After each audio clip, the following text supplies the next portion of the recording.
Estados Unidos, o Wall Street Journal, publicou uma matéria da qual a gente já debateu sobre o Felipe Martins.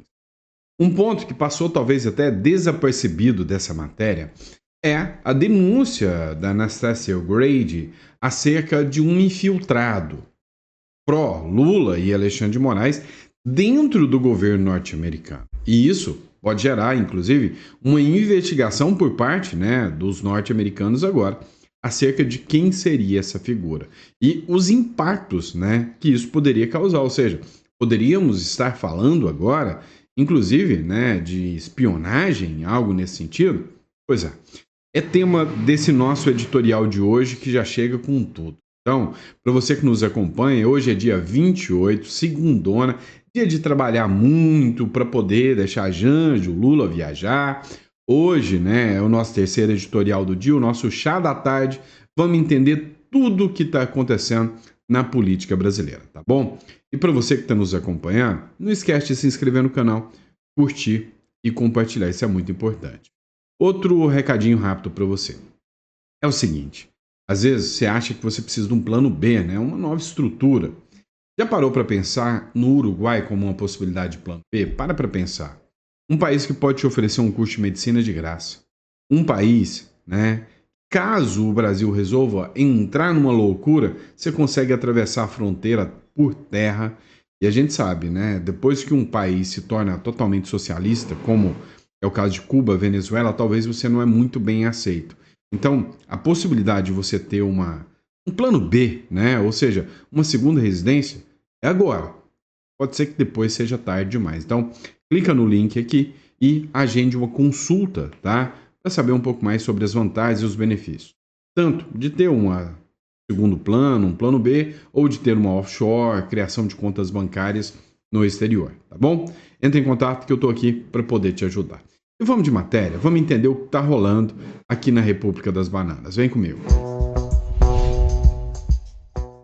Vamos lá. Quero começar dando toda a minha solidariedade à Rádio Auriverde. Para mim, uma rádio muito importante.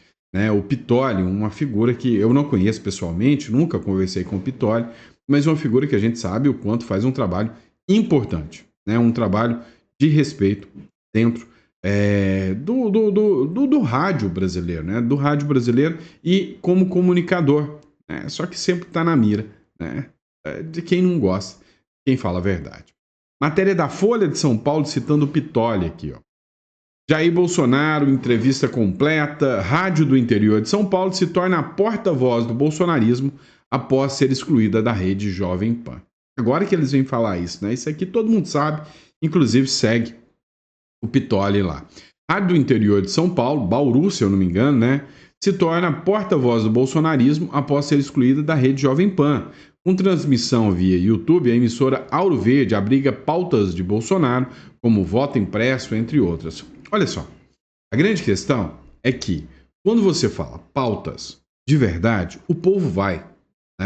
Então, hoje, a Rádio Ouro Verde, eu acredito que seja uma das maiores rádios do Brasil, uma das rádios assim com maior audiência, uma das maiores audiências do Brasil. O cara é um gigante, gigantesco. A coragem desse Pitoli e o público do Pitoli também. E agora, o que me preocupa? Tudo que entra na pauta vira alvo, tá? E aí, é óbvio, o Pitoli já foi alvo, já teve na mira, já esteve na mira. Só que assim, a grande preocupação que fica agora é: Pitoli, desde já minha solidariedade. Virá retaliação. Pode ter certeza disso. Vamos lá, pessoal. Olha só, ontem saiu uma publicação do Wall Street Journal que falava sobre o Felipe Martins. Um ponto que passou desapercebido foi justamente o ponto em que a Mary Anastasia Grady, que é a jornalista, a colunista, que fez essa publicação de opinião do Wall Street Journal, falou que existe um infiltrado que apoia perseguições de Moraes. É o que está na matéria, tá?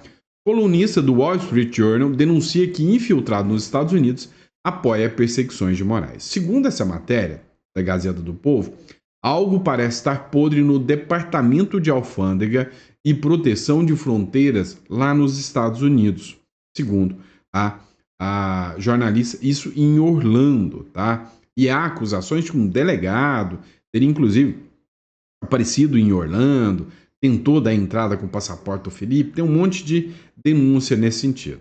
Assim começa, tá? O texto de um artigo, né, da Mary Anastasia O'Grady, que foi publicado ontem, no domingo, num dos principais jornais americanos, é o Wall Street Journal, né? Totalmente renomado, bem conhecido, Wall Street Journal. A articulista, a Anastasia O'Grady, ela demonstra que um documento de entrada falso dos Estados Unidos para Felipe Martins, ex-assessor de Bolsonaro, foi publicado no site oficial do departamento por 2 vezes desde 2024. O primeiro registro fraudulento do Martins, que fez com que ele ficasse preso por aí 6 meses, né, 183 dias, inclusive foi de 2024. Num trecho, ela fala o seguinte, abre aspas, tá? Não há nenhuma motivação americana óbvia para inventar uma viagem de Martins que não aconteceu. Mas alguém trabalhando dentro do CBP, em nome de interesses políticos brasileiros opostos ao Bolsonaro, teria essa motivação, escreveu O'Grady. Ela relata que a CBP se recusa a prestar a informação buscada pelos advogados de Felipe Martins, que querem saber quem registrou as entradas fantasmas e quando lá do Felipe Martins. O que é pior? É o crime ou encobrir o crime agora? E aí ela continua. Por razões de segurança nacional dos Estados Unidos, argumenta, o Departamento de Segurança Interna deveria querer saber também. O que é pior? Pergunta. É o crime ou encobrir esse crime? A colunista do Wall Street Journal avalia que, com poucas evidências para sustentar a teoria de que o Bolsonaro estaria tramando um golpe de Estado contra Lula, Moraes se apoia em acordo de delação premiada para construir seu caso. As coisas estão indo bem, segundo ela. Mas aqui ela levanta a suspeita se o Supremo Tribunal Federal não estaria fazendo uma ficha in expedition. O que é a ficha in expedition? É pescaria de provas, meu amigo. Ou seja, estaria o ministro Alexandre de Moraes, articulando ali só para ter uma delação premiada do Felipe Martins. O que ele fez com o Mauro Cid. E aí nós temos o seguinte, um rapaz jovem que não teve treinamento do Exército, teve coragem de dizer não para uma delação premiada. Um tenente-coronel treinado, preparado do Exército, chorou, desmaiou e tremeu diante de um juiz. É o retrato do Exército Brasileiro. Vamos lá. Mas na contramão do Brasil, vem ele, el louco, el peruca, el peluca, senhor Javier Milei. Pois é, na contramão do Brasil, Donald Trump deve isentar os vistos aos argentinos em acordo com Milei, Olha só, a secretária do Departamento de Segurança Interna dos Estados Unidos foi para a Argentina, deve chegar hoje, segunda-feira, lá, para fechar um acordo histórico entre os argentinos e os americanos. E aí, você pode sentir a sua inveja, você pode se sentir um otário, um trouxa de viver aqui no Brasil, pode chorar por Maradona, pode fazer o que você quiser. Mas que os argentinos estão batendo um bolão e estão dando uma surra nos otários dos brasileiros, então, nós temos que nos sentir isso, otários, O que é? Isenção de visto, de turismo e negócio por 90 dias. 90 dias livre. Pega a sua cédula de identidade, seu passaporte argentino, vai para os Estados Unidos, volta a hora que quiser, Eu acho que alguns ministros do Supremo nem podem fazer isso. Mas olha só, o memorando para acelerar o processo entre os dois países, para ter esse relatório, já foi fechado com o presidente Javier Milei e com ministros de Estado norte-americanos. E o conteúdo completo do acordo de isenção ainda não foi divulgado por completo, Mas a Casa Rosada, que é o lugar onde o o Milei fica, né? Ele afirmou que vai ser semelhante ao que foi assinado lá em 1996, tá? Em 1996, tinha um governo um argentino chamado Carlos Menem, um governo de direita na época. E aí, na época, tinha um governo do Bill Clinton também.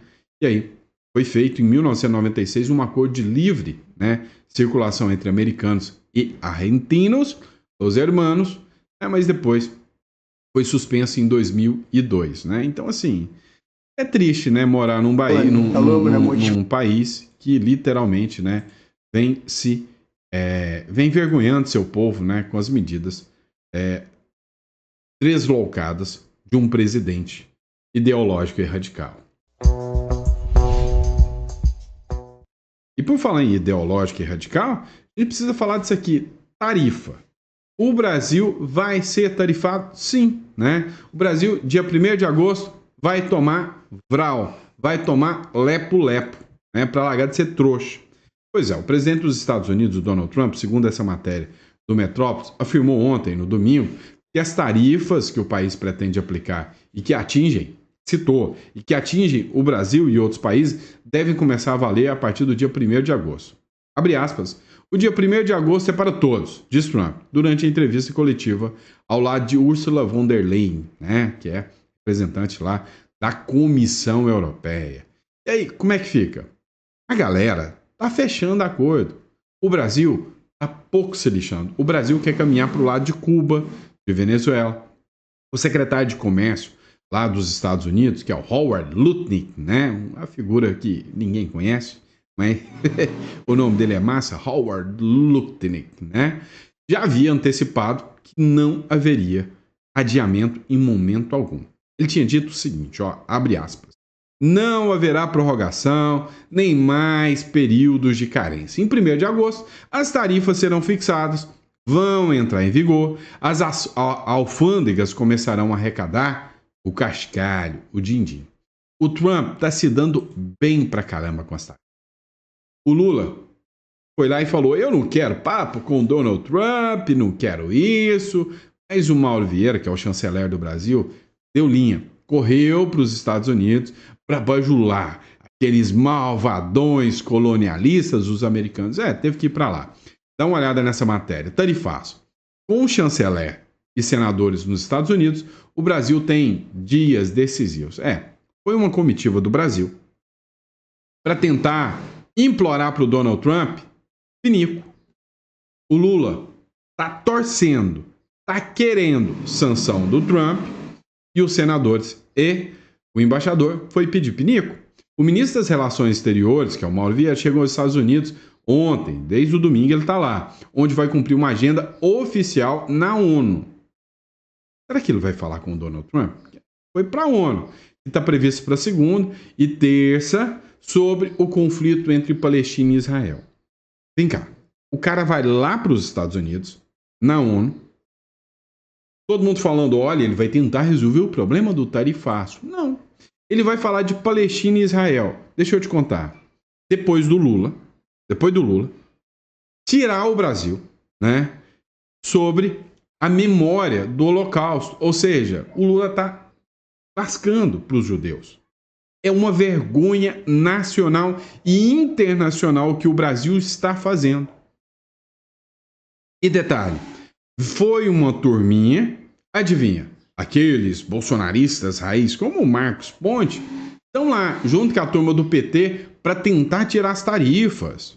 E isso aí gerou um incômodo muito grande. Afinal, peraí, então, se o Trump está pondo as tarifas por causa do Bolsonaro, o Marcos Pontes está indo para lá para impedir as tarifas contra o Bolsonaro, pode ser que ele seja um belo de um trairão, né? É isso que eles estão falando dele. Senadores do Brasil nos Estados Unidos, adivinha, não tem nenhuma reunião marcada com ninguém do governo Trump. A comitiva dos senadores brasileiros que foram até os Estados Unidos para tentar negociar as tarifas de 50% impostas pelo Donald Trump, né? Não tem, né, nenhuma reunião, não conseguiram falar com ninguém do governo Trump. Outra matéria do Poder 360. Congressistas do Brasil chegaram aos Estados Unidos e fazem reunião sozinhos no hotel. Enquanto 5 dos 8 senadores da comitiva designada para participar da negociação sobre tarifaço se reúnem sozinhos, os Estados Unidos anunciam um acordo de tarifas com a União Europeia. Ou seja, enquanto o Brasil vem passando uma vergonha do caramba, né? Enquanto o Brasil vem sendo humilhado, vem sendo literalmente defenestrado, a turma está fechando acordo, como, por exemplo, a União Europeia. Dá uma olhada nessa matéria aqui. Até da revista Oeste. Trump negocia tarifas com China, Japão e a União Europeia. Brasil, né, nem é recebido. O cara não está fazendo nada. Não está movendo uma palha sequer para resolver o problema do Brasil. É tudo que ele sempre sonhou. A chance de ser um Fidel Castro brasileiro. Ser lembrado como o Fidel Castro brasileiro. Vamos lá. Publicação do Danúzio aqui. A atualização sobre as negociações dos Estados Unidos com o resto do mundo. E o Brasil tá como? Daquele jeito, né? União Europeia. Beleza. Tarifa antes anunciada para a União Europeia era 30%. Já reduziu para 15%. Isenção para aeronaves, semicondutores, produtos agrícolas. Isenção total. Zero para aeronave e semicondutores e produtos agrícolas. Imagina, zero de imposto para o produto do agro brasileiro, né? Mas não, foi na União Europeia. Em troca, a União Europeia vai comprar 750 bilhões em energia dos Estados Unidos e investe 600 bilhões em setores como defesa e infraestrutura, tirando a influência da Rússia e China, né? Japão, mesma coisa. Tarifas, era 30%, caiu para 15% em produtos-chave. Japão abre o mercado para o arroz, veículos e agro dos Estados Unidos. Investirá 550 bi em automotivo e infraestrutura. Tarifa para aço e alumínio continua 50%, né? 50%. Arábia Saudita, 600 bilhões em investimentos, pode chegar até a 1 trilhão, incluindo 142 bilhões em armas, né? Zerou tarifa. Reino Unido, tarifa de 10% em automóveis, né? Aeroespacial e agro. Ucrânia abre mercado para produtos americanos. Né? Reino Unido abre espaço para produtos americanos. Indonésia, Filipinas e Vietnã, né? Tarifa de 19% a 20%.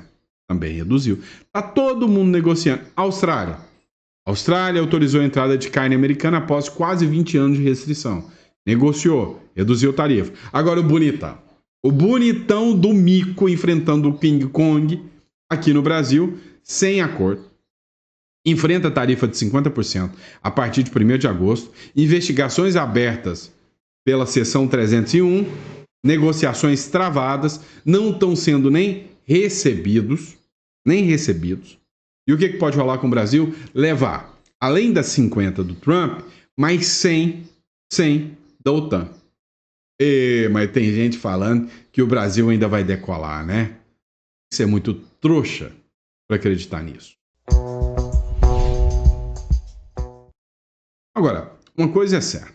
A Lei Magnitsky vai dar uma bagunçada nessa brincadeira toda. Vai chamar muita atenção. Dá uma olhada. Lei Magnitsky. Bancos podem ser punidos se mantiverem contas de sancionados. Instituições financeiras podem perder acesso ao sistema financeiro americano caso mantenham relações com as pessoas e entidades que venham a ser alvo de sanções pelos Estados Unidos. Isso aqui é maior do que você imagina, né? Às vezes você pensa, mas isso não é lá grande coisa, não é bem assim. Tá errado, tá? E tá bem errado, você tá enganado. O que acontece, meu amigo? Bancos não irão querer manter de forma alguma contas por causa de uma figura como o ministro Alexandre de Moraes e correr o risco de ser excluída do sistema norte-americano.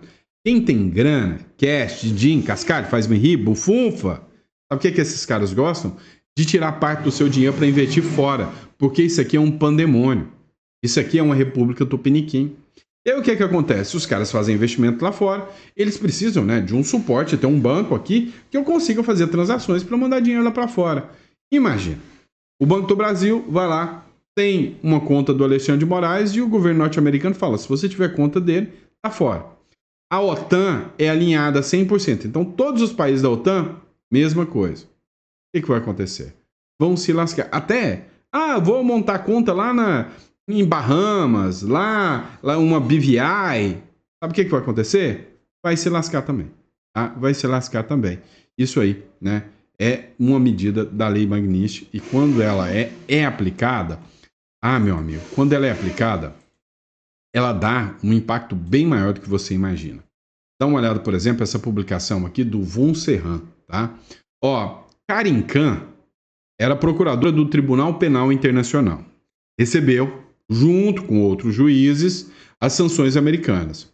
Segundo os funcionários do próprio tribunal, Khan ficou impossibilitado de manter suas funções, já que nem um simples e-mail da Microsoft tinha para escrever simples pedidos, ou seja, todas as empresas. É Google, né? É Apple, é tudo que é americano, falou, get out of here, saia daqui, vaza. Netflix, nem uma Netflixinha para poder assistir ali, né? Um filmezinho do X-Pirito, não vai poder. No nome dele, não. Empresas com convênio de tecnologia foram obrigadas a negar ajuda. Isolado, apenas sentava na cadeira e esperava o horário de ir embora. Depois, denúncias aleatórias começaram a pipocar, até surgir um caso de assédio que o afastou. Imagine se isso acontece aqui com ministros. É o seguinte, quando a população se sente segura, eles vão fazer denúncia. Lembra o Tagliaferro, né? Tagliaferro era um assessor e ele disse que ele sabe muita coisa e estava disposto a fazer denúncias. Olha, não fez, não se sente seguro, mas se sentisse seguro, ele ia fazer, pode ter certeza. E aí vem o Eduardo Bolsonaro, né? Matéria do Lauro Jardim aqui, ó. Inquérito que investiga Eduardo Bolsonaro já pode ser concluído. É simples. Ele já tem todas as sentenças prontas. Inquérito pra quê? Pra quê?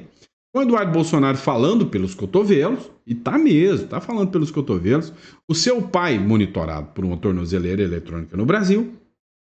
Uma avaliação dentro da Polícia Federal é que já há provas da materialidade, indícios suficientes de autoria, mais do que suficientes para concluir um inquérito aberto em maio contra o filho 03 para apurar crimes de coação, obstrução, investigação e tentativa de abolição do Estado. Acabaram de incluir agora o Felipe Barros, né? Não conseguem pegar o Eduardo Bolsonaro, vão colocar o Felipe Barros também. O que o sistema quer? Das duas, uma. Ou todo mundo fugindo para os Estados Unidos, ou todo mundo preso aqui. Um dos dois.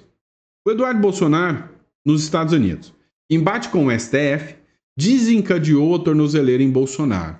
Em qual Estado democrático de direito que as ações de um terceiro geram punição no outro? Qual democracia você já viu isso? E aí eles ainda falam assim com uma tranquilidade, né? Hoje, a mídia brasileira é cúmplice de tudo isso. As tensões entre o ex-presidente Jair Bolsonaro e o ministro Alexandre de Moraes se intensificaram nas últimas semanas. Bolsonaro passou a ser alvo de medidas cautelares como o uso de tornozeleira eletrônica e proibição de acessar as redes sociais. Aqui é interessante, porque o magistrado, inclusive, chegou a considerar a prisão do Bolsonaro, prisão preventiva, mas recuou. E o interessante é que a própria matéria diz: as decisões foram motivadas por uma série de eventos iniciados com a ida de Eduardo Bolsonaro aos Estados Unidos. Eventos jurídicos ou políticos? Jurídicos ou políticos? Políticos. Então, nós temos uma Suprema Corte que toma decisão contra opositores com base em posicionamento político? Sim! Como é que isso chama? Tribunal de exceção. O que isso é? Inconstitucional. E se é inconstitucional, é democracia? Responde para mim, meu pequeno gafanhoto. Você sabe a resposta? Todo mundo já sabe a resposta. O Brasil é uma democracia? Né? Para, né, X-Pirito? Para. Vamos lá. Eu acho que eu vou responder a pergunta anterior que eu acabei de fazer colocando um vídeo, tá? O José Neumann falou um pouquinho sobre as decisões do ministro do Supremo, Alexandre de Moraes, né? Eu espero que ele não seja preso, que eu gosto dos vídeos dele. Escuta só.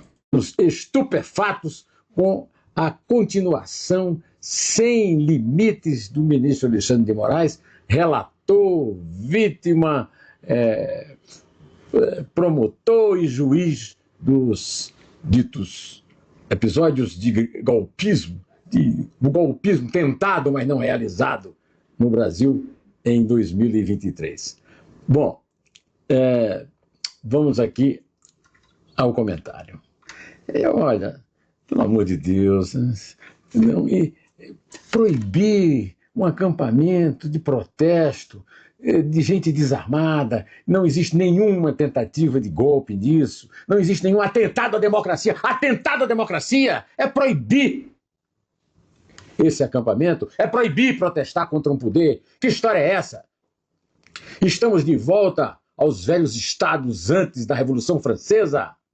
Meus amigos, mais de 200 anos da Revolução Francesa e nós estamos aqui lidando com esse tipo de nobreza. É uma nobreza que está acima do bem e do mal, que está acima da crítica. E democracia vem do grego, demo, povo. Cracia, governo. Governo do povo. A democracia, ao estilo moderno, admite 3 poderes. O poder legislativo, o poder executivo e o poder judiciário. Os 3, teoricamente, teriam que conviver. Na verdade, são coniventes entre si. Ficam protegendo os seus membros, em vez de proteger o cidadão que tem que ser protegido. É o caso, o cidadão não é obrigado a ter a mesma opinião que tem o senhor Alexandre de Moraes. O senhor Alexandre de Moraes deveria ter ouvido a brilhante intervenção do seu colega Luiz Fux, a respeito do papel do Supremo Tribunal Federal. Os membros do Supremo estão ali para guardar o Supremo, não estão para criar um novo Supremo. A Constituição de 1988, é uma Constituição que tem que ser preservada, não invadida, não melhorada para atender os critérios de melhora específicos de um grupo que está no poder, no caso, a esquerda, que comanda junto com o centro o Poder Executivo e o Poder Judiciário. Que história é essa?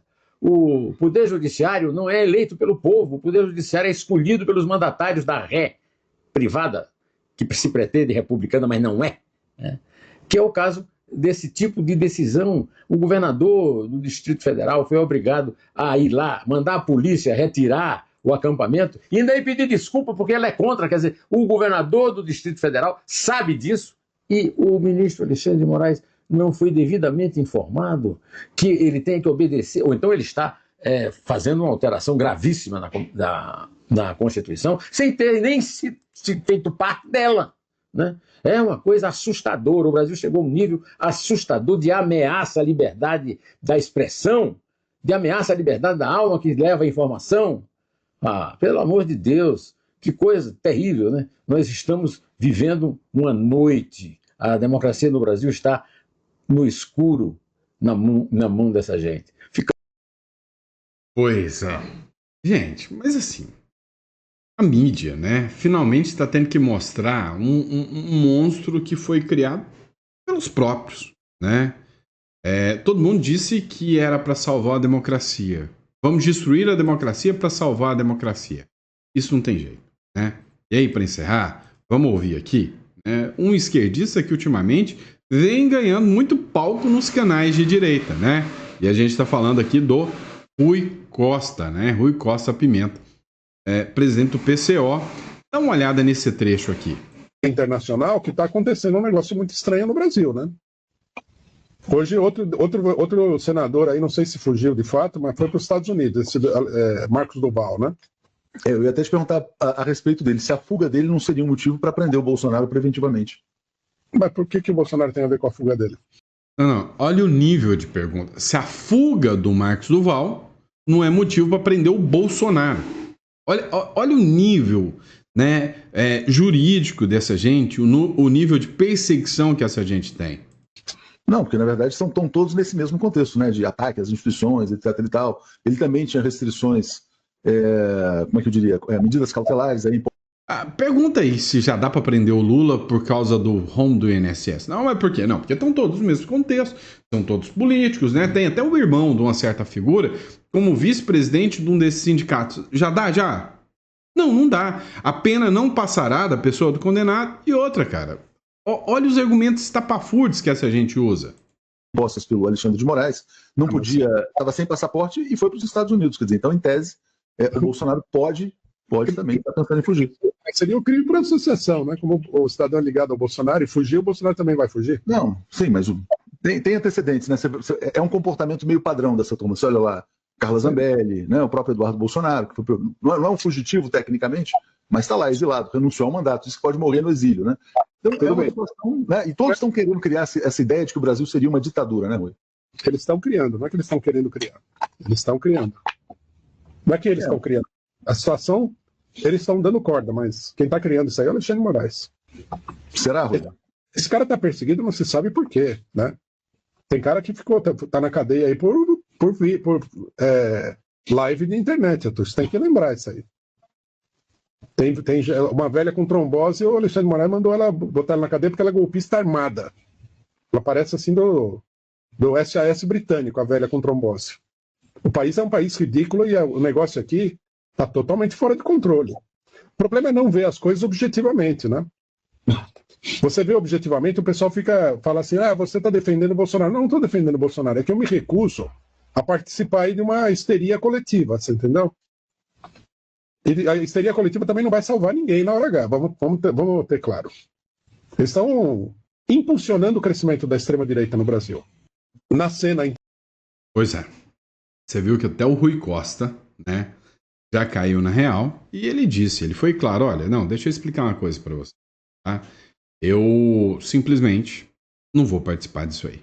Ele, vários outros, o Greenwald, por exemplo, que foi o cara lá da Lava Jato, né? Então, assim, tem muita coisa interessante. Ontem eu estava assistindo um vídeo, né, do Kim Paim, falando sobre direito penal do inimigo e sobre o que aconteceu durante o período da Lava Jato. Para quem não conhece, o que é o direito penal do inimigo?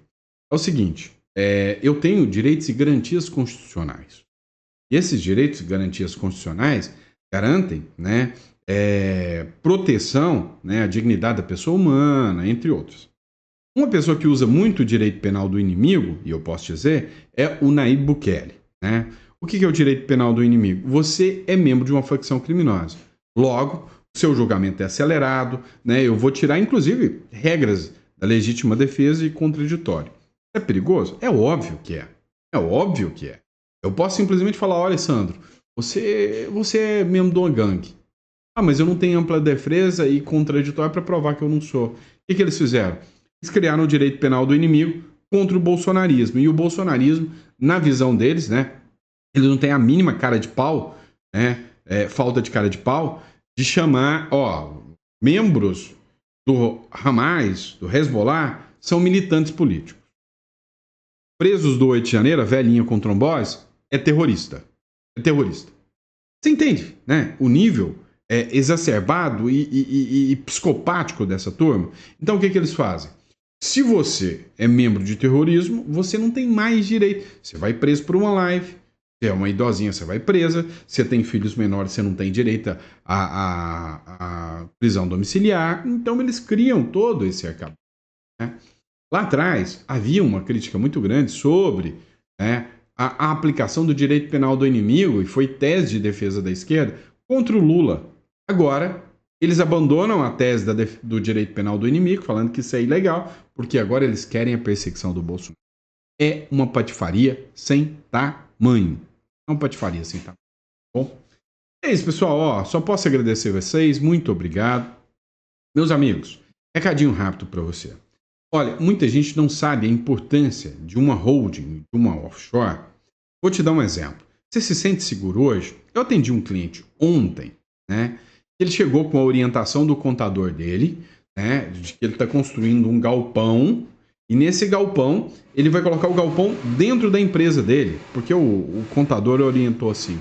Deixa eu te perguntar, quem responde pelas dívidas da empresa? A própria empresa. Agora você imagina, você está com esse patrimônio lá dentro. O que é a holding? Você vai criar uma empresa administradora de patrimônio e tirar todo o patrimônio e colocar dentro de uma empresa que não tem a mínima atividade econômica e o mínimo risco. Essa empresa é uma empresa à parte para você criar uma proteção ao seu patrimônio. A holding serve para isso, para economizar imposto.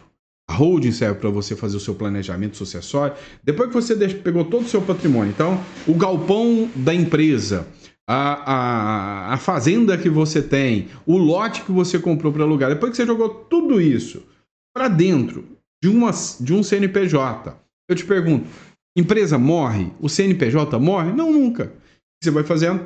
Só trocando os sócios, né? Aí você faz a sucessão, você nunca mais vai precisar gastar com cartório, com registro imóvel, nada disso.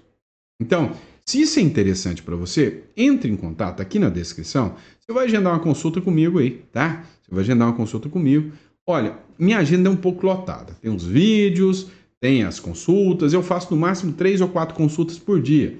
Então, assim, às vezes você vai ter que esperar aí algumas 2 semaninhas para a gente poder ter a nossa consulta ou com a nossa equipe, mas é normal, tá bom? Então, clica aí e, se o seu interesse é holding, clica no botão relativo a holding aí, tá bom? E eu quero tá te atendendo, quero ser o seu mentor, né? Na estruturação do seu patrimônio. Já fiz isso com milhares de empresas, são milhões e milhões de reais que a gente já orientou aí os nossos clientes. Bom, beleza? Bora pra cima. Muito obrigado e até o próximo editorial.